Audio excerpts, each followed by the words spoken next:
À un moins d'un mois du couronnement de Charles III, les esprits s'échauffent à Buckingham. Ce mercredi 12 avril, le palais a confirmé que le prince Harry ferait honneur à son père, en assistant à son sacre, le 6 mai prochain.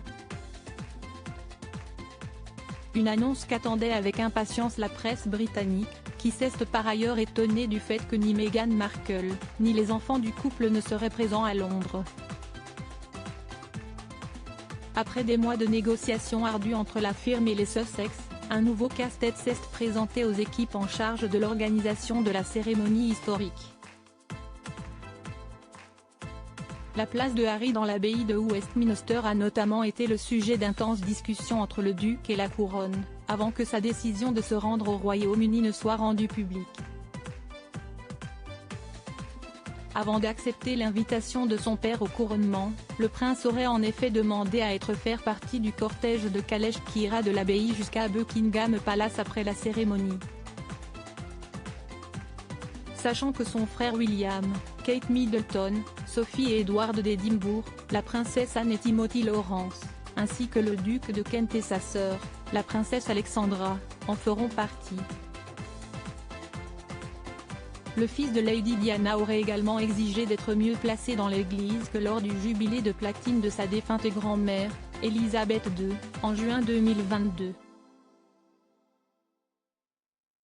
Il s'agissait de négocier et revoir la configuration de toute l'abbaye, équivalente à la Sibérie, pour savoir où Harry allait être assis, s'est amusé l'historien royal et écrivain Robert Lacey, interviewé par The Guardian ce jeudi.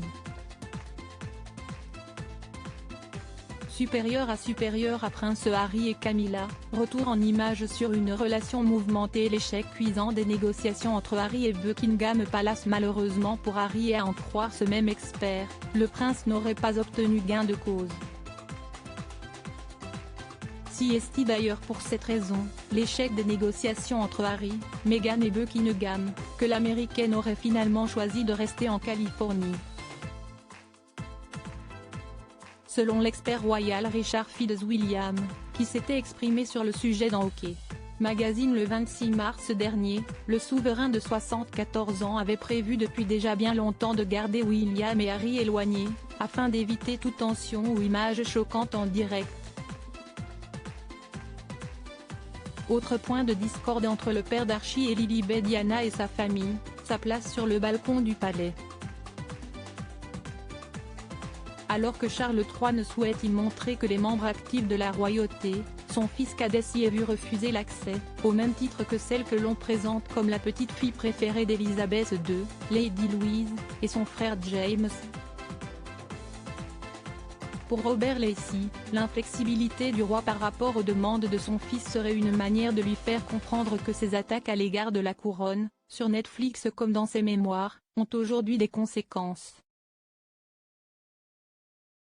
Charles III agit avec un mélange de fermeté et de conciliation. Il a fait preuve de fermeté en mettant fin au bail du couple à Frogmore Cottage, et de conciliation en faisant savoir très tôt qu'ils étaient tous deux les bienvenus à son couronnement, analyse l'auteur d'un livre sur la rivalité entre les princes William et Harry, paru en 2020. L'historien de 79 ans suggère aussi, dans son interview avec The Guardian, que la venue de Harry à Londres peut être considérée comme un compromis fructueux. La volonté de Harry de mettre les querelles de côté le temps d'une cérémonie est un véritable signe d'espoir, compte tenu de ce qu'il a pu dire sur son père. Cela pourrait donc être un pas en avant, assure ainsi Robert Lacey. Crédit photo, Backgrid USA.